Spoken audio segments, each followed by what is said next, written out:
जैसे ही आरव ने चमकते हुए द्वार के भीतर कदम रखा, उसे ऐसा लगा मानो पूरा शरीर हवा में तैर रहा हो। अचानक उसके पैरों के नीचे जमीन आ गई। उसने आंखें खोलीं तो सामने का दृश्य देखकर उसकी सांसें थम गईं। आसमान बैंगनी रंग का था। बादलों के बीच विशाल विशाल तैरते द्वीप दिखाई दे रहे थे। दूर ऊंचे पहाड़ों की चोटियों के ऊपर सुनहरे ड्रैगन उड़ रहे थे, जबकि नीचे रंग बिरंगे जंगलों में ऐसे पेड़ थे जिनकी पत्तियां रात में तारों की तरह चमक रही थीं। क्या यही मार्कस लोक है? आरव ने आश्चर्य से कहा। तभी उसके पीछे का जादुई द्वार गायब हो गया।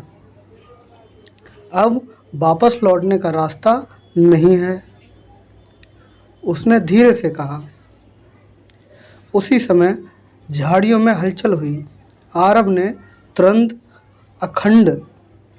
अग्निखंड को अपने हाथ में बुला लिया, लेकिन झाड़ियों से कोई राक्षस नहीं बल्कि लगभग 12 साल का एक लड़का बाहर निकला। उसके कान थोड़े नुकीले थे और उसकी आंखें चमकीले हरे रंग की थीं। तुम इंसान हो? उसने आश्चर्य से पूछा। हाँ, मेरा नाम आरव है। मैं एलियन हूँ। आरव हंस पड़ा। क्या तुम्हारा नाम एलियन है? लड़का मुस्कुराया। हाँ, हमारे लोक में यह एक सामान्य नाम है। दोनों की बात अभी चल ही रही थी कि अचानक धरती कांपने लगी। दूर जंगल से एक भयानक गर्जना सुनाई दी। एलियन का चेहरा डर से सफ़ेद पड़ गया। भागो, यह छाया सिंह है। कुछ ही क्षणों में एक विशाल काला शेर सामने आ गया।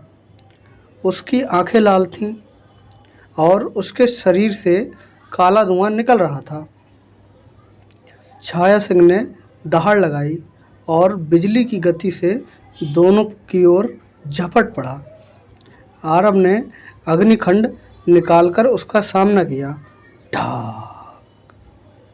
तलवार उसके पंजे से टकराई। आरव कई कदम पीछे फिसल गया। यह तो बहुत शक्तिशाली है, उसने दांत भींचते हुए कहा। छाया सिंह फिर से हमला करने वाला ही था कि अचानक आसमान से एक नीली रोशनी गिरी। उस रोशनी के बीच एक युवती प्रकट हुई। उसने नीले कवच पहन रखे थे और हाथ में चांदी का भाला था। पीछे हटो, उसने आदेश दिया। उसने अपना भाला घुमाया। भाले से नीली बिजली निकली और छाया सिंह दूर जा गिरा। मैं राजकुमारी अनाया हूँ, उसने कहा। तुम कौन हो और मार्कस लोक में कैसे आए? आरव ने उत्तर दिया। मैं अग्निशिला का नया रक्षक हूँ। यह सुनते ही अनाया की आंखें फैल गईं। क्या? तो भविष्यवाणी सच हो गई? लेकिन उनकी बात पूरी भी नहीं हुई थी कि दूर पहाड़ की चोटी पर एक काले वस्त्र वाला व्यक्ति खड़ा दिखाई दिया। उसने अपनी मुट्ठी बंद की और मुस्कुराते हुए कहा, आखिरकार मुझे अग्निशिला का रक्षक मिल गया।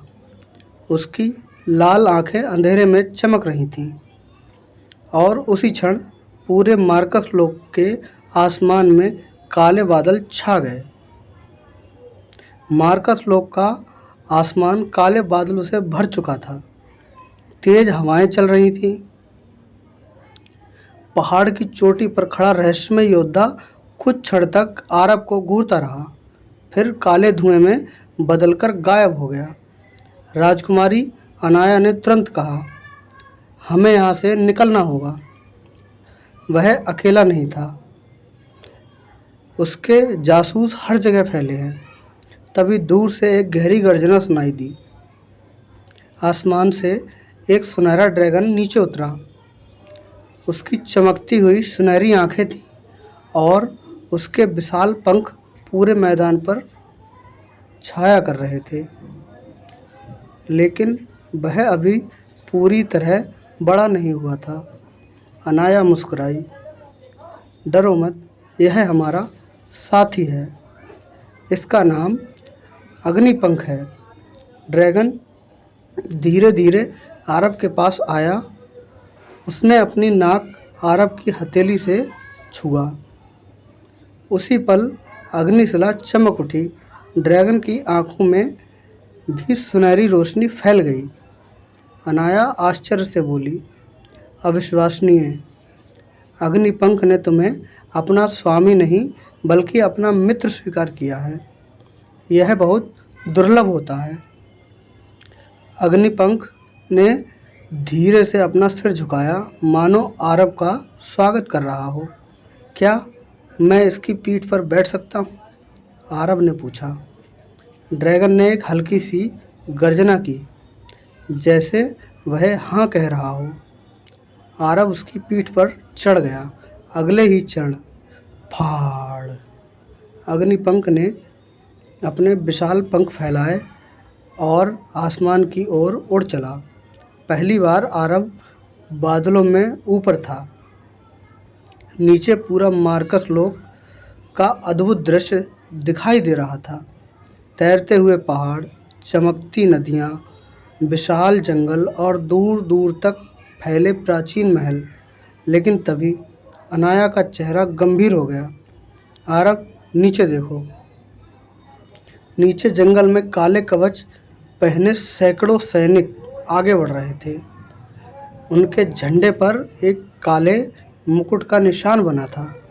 ये कौन है? आरव ने पूछा। अनाया ने धीमे स्वर में कहा, ये कालवीर के अंधकार सेना है। सेना के सबसे आगे वही रहस्यमय काला योद्धा चल रहा था। उसने ऊपर उड़ते अग्निपंख की ओर देखा और मुस्कुराया। फिर उसने अपनी तलवार आसमान की ओर उठाई। तुरंत उसके पीछे खड़े सैनिकों ने एक साथ युद्ध घोषणा की, कालवीर की जय। उसी क्षण जमीन फटने लगी। धरती के भीतर एक विशाल काला दैत्य बाहर निकला। उसकी ऊंचाई लगभग 50 फुट थी और उसकी आंखें जलते अंगारों जैसी लाल थीं। अनाया घबरा उठी। नहीं, यह पर्वत दानव है। आरव ने अपनी अखंड मजबूती से पकड़ ली। उसी समय उसे समझ आ गया, मार्कस लोक में उसकी असली परीक्षा अब शुरू होने वाली थी। अगला एपिसोड सुनने के लिए हमारे चैनल को सब्सक्राइब करें।